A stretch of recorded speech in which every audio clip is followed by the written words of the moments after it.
Sir. ज्येष्ठ प्राध्यापक अनंत Borkar sir, ज्येष्ठ प्राध्यापक अनिल निलगोट सर, प्राध्यापक अशित सर, प्राध्यापक Jadhav sir, Surya madam, Shilpa madam, उपस्थित सर्व विद्यार्थी मित्रांनो, आजचा दिवस संमिश्र अशा भावनांनी या ठिकाणी वाटतं मला.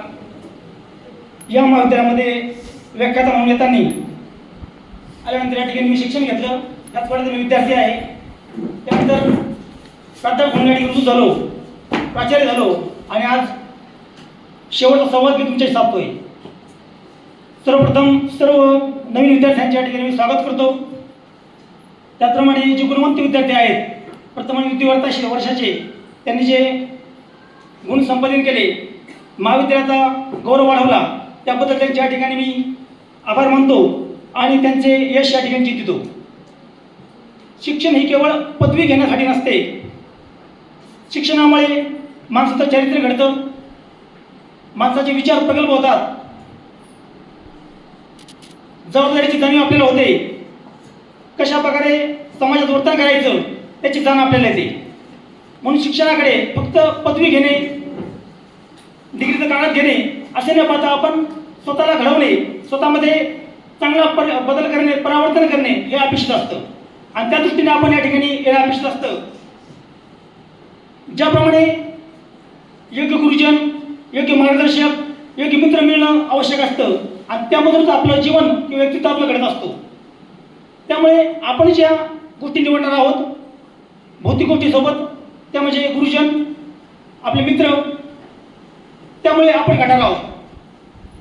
ज्याप्रमाणे रेल्वे प्रवास करते तर ट्रॅक घसरला, ट्रॅकून गाडी घसरली, रेल्वे घसरली तिचा अपघात होतोच, पण त्यासोबत तिच्यामध्ये जे प्रवासी आहेत त्याच्या जीवाला धोका निर्माण होतो. त्याप्रमाणे आपला देखील प्रवास आहे.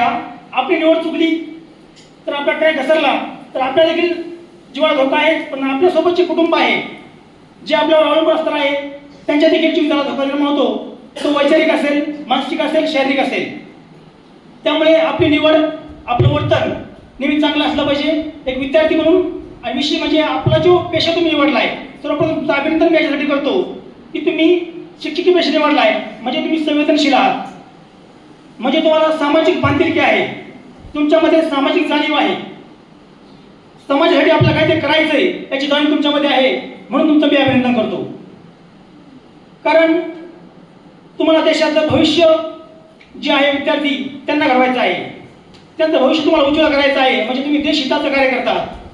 म्हणून जरी हा जो पेशा आहे शिक्षकी पेशा, यामध्ये तुम्हाला अडथळ्यासोबत नोकरीसोबत मोठ्या प्रमाणात आदर मिळत असतो. त्यामुळे त्यासोबत तुमच्यावर मोठी जबाबदारी येऊन पडते की आपलं वर्तन कसं असावं.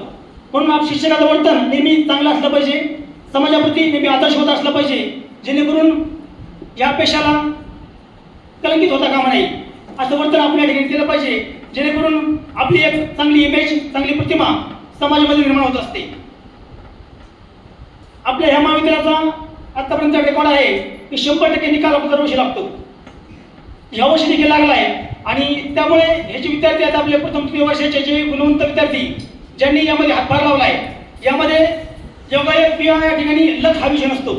त्यांनी यामध्ये कष्ट घेतलेले आहेत, त्यांची चिकाटी, त्यांची कष्ट, त्यांची जिद्द, त्यामुळे ते यश त्यांनी या ठिकाणी संपादित केलं आहे. त्यामुळे त्यांच्या या ठिकाणी मी अभिनंदन करतो आणि त्यांचं भविष्य जे आहे ते सुखकर व्हावं यासाठी त्यांचे यश या ठिकाणी चिंततो. त्याचप्रमाणे यश जे असतं ते नशिबाने मिळत नाही. म्हटलं मी आता यश नशिबाने मिळत नाही, त्यासाठी तुमचे अपार कष्ट या ठिकाणी आवश्यक असतात. यशाला शॉर्टकट नाही, शॉर्टकट एकच आहे, तो म्हणजे अविरत कष्ट, अविरत अभ्यास. हा एकच शॉर्टकट आहे. तुमचं क्षेत्र कोणतंही असो, जे आपण म्हणतो की त्याला नशिबाने मिळाले, त्याला लक नाही मिळाले, अजिबात नाही. त्यामागे असतात त्याचे आता कसे परिश्रम, आता कसे कष्ट आणि स्वतःवरील प्रचंड विश्वास. त्यामुळे मी 8वीला असताना माझ्या वडिलांनी मला, शिक्षक वडील माझे, त्यांनी एक सुभाषित मला सांगितलं होतं ते आजही मला आठवतंय. न राज हरियम न चोर हरियम न च भातृभाज्यम न च भारकारी विद्याधनम सर्वधनम प्रधानम. त्याचा अर्थ मला त्यांनी सांगितलं त्यावेळेस भाषा समजणार नव्हती, पण मला ते आज आठवतंय. ज्याप्रमाणे राजा आपल्याकडून हिरावून घेऊ शकत नाही, चोर चोरी करून घेऊ शकत नाही, ज्या गोष्टीची भावाभावामध्ये वाटणी होऊ शकत नाही, जी गोष्ट सर्व धर्मामध्ये प्रधान आहे, मुख्य आहे, ते म्हणजे ज्ञान. पण ज्ञान संपादन करा, त्यावर इतर कोणाचा अधिकार नसतो. ते तुमचं आहे आणि तुम्ही ते इतरांना देऊ शकता. पण ज्ञान अर्जित करणे हे आवश्यक आहे. आणि आपला जो पेशा आहे, यात तुम्हाला डिग्री मिळाली, शिक्षक झाला, मग तुम्ही थांबायचं नाही.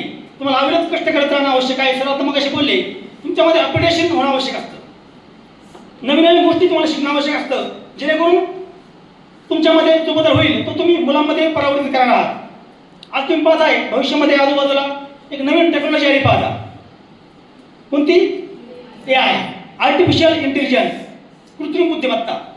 त्यामुळे झालंय काय, बरेचदा पेपरला वाचतो, युट्यूबला वाचतो की ह्या कंपनीत तेवढे कर्मचारी काढले, त्या कंपनीकडे कर्मचारी काढले. काय? AI.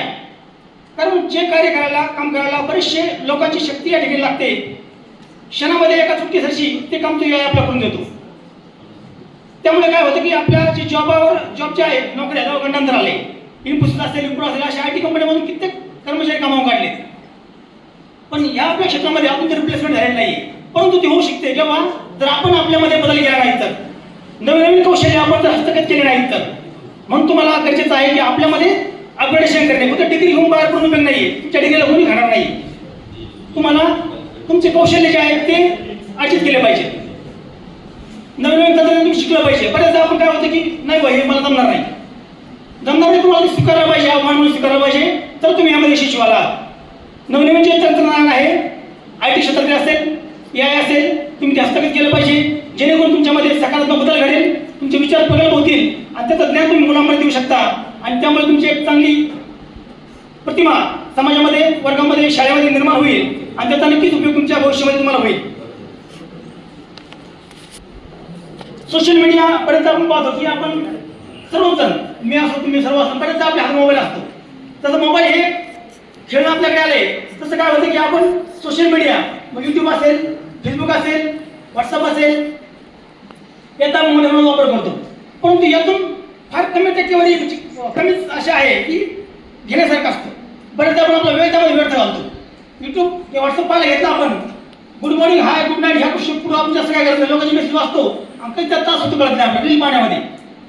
पण मला असं वाटतं की सोशल मीडियाऐवजी सोशल कनेक्ट महत्त्वाचं आहे.